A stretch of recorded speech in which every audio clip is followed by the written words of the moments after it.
Shqipëria që humbet trurin, si nepotizmi dhe sistemi i korruptuar kanë larguar më të mirët e këtij vendi. Nëse sot do të shinim hartën e suksesit të shqiptarëve në botë, do të mbeteshim të befasuar. Nga laboratoret shkencore në Zvicër e deri tek kompanitë më të mëdha në SHB, nga mjekët shqiptar në Londër tek inxhinierët në Gjermani, nga biznesmenët që menaxhojnë miliona euro në Itali e deri tek artistët që ngrenë flamurin kuq e zi në skenat e mëdha botërore, shqiptarët jashtë kufive të vendit po lulëzojnë. Por e kundërta ndodh në Shqipëri. Brenda kufive, vendi po mbytet nga nepotizmi, korrupsioni dhe një sistem që shpërblen servilizmin, jo meritën. Truri që ikën, Shqipëria që zbrazet. Që prej vitit 2013, kur Edi Rama mori pushtetin për herë të parë, Shqipëria ka humbur mbi 700.000 qytetarë, shumica të rinj, profesionistë dhe njerëz të arsimuar. Emigrimi nuk është më zgjedhje për një jetë më të mirë, është domosdoshmëri për mbijetesë morale e profesionale. Sociologët e quajnë këtë fenomen shtërpëzim kombëtar, sepse po shuhen gjeneratat që mund të ndërtojnë një Shqipëri ndryshe. Në vendin që dikur quhej vendi i mundësive të reja, pas tranzicionit të gjatë, sot mundësitë janë pronë e pak duarve. Janë të njëjtët emra që qarkullojnë nga një post në tjetrin, që kontrollojnë tenderat, punësimet dhe çdo institucion që duhet të ishte i pavarur.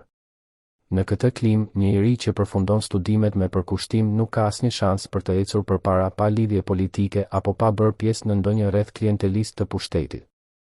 Nepotizmi, kanceri i sistemit. Sot në Shqipëri, konkursi publik është farsë. Emrat dihen paraprakisht, fituesit janë miqtë e pushtetit, të afërmit e deputetëve, bashkëshortet e drejtorëve, apo njerëz që nuk kanë as minimumin e aftësisë profesionale. Në të gjitha nivelet, nga ministrit deri tek komunat më të vogla, vendet e punës nuk jepen për merita, por për besnikëri politike. Ky realitet ka krijuar një elitë të paaftësh që drejton institucione, ndërsa profesionistët e vërtet janë larguar jashtë vendit ose kanë mbetur të papunë. Kjo është arsyeja pse një shqiptar i diplomuar në Tiranë punon në një bar në Milano, por pas pak vitesh bëhet menaxher, sepse sistemi italian i njeh vlerat. Ndërsa në Shqipëri, edhe po të kesh master në Harvard, nuk kalon dot pragun e një ministrie pa bekimin e partisë. Qeveria Rama dhe Shqipëria e lodhur. 3 mandate të plota të qeverisjes Rama, tashmë në të katërtin, kanë sjellë më shumë zhgënjim se sa zhvillim. Tirana po shndërrohet në një vitrinë artificiale me kulla, ndërsa pjesa tjetër e vendit po zbrazet e po varfërohet. Fshatrat janë bosh, qytetet e vogla po shuhen, dhe të rinjt nuk shohin më asnjë arsye për të qëndruar. Në vend të investimeve në arsim, punësim dhe bujqësi, qeveria ka ndërtuar një ekonomi klienteliste që jeton me tendera publik dhe borxhe të fshehura pas PPP-ve.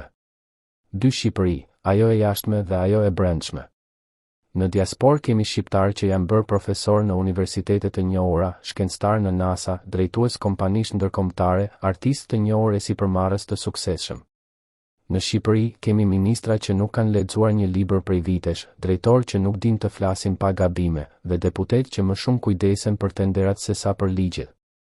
Kjo është ndarja më e madhe e kohës sonë, shqiptarët e suksesshëm që ikën dhe ata që mbetën për ta qeverisur vendin në dështim. Një vend që duhet të rifillojë nga e para. Shqipëria nuk mund të ecë përpara pa e rrëzuar këtë kulturë të sëmurë të nepotizmit dhe korrupsionit. Nuk është mungesa e inteligjencës që e ka varfëruar këtë vend, por mungesa e drejtësisë, meritokracisë dhe ndershmërisë. Për sa kohë pushteti do të mbetet pronë të paaftëve, Shqipëria do të vazhdojë të humbas më të mirët e saj, ata që sot ndërtojnë vende të huaja, por jo të tyren. Në fund, pyetja mbetet e hapur. A do të vijë një ditë kur shqiptarët e aftë do të ndihen më të vlefshëm në atë dheun e tyre se sa në një vend të huaj? Sepse nëse jo, atëherë Shqipëria nuk po humbet vetëm njerëz, po humbet shpirtin e vet.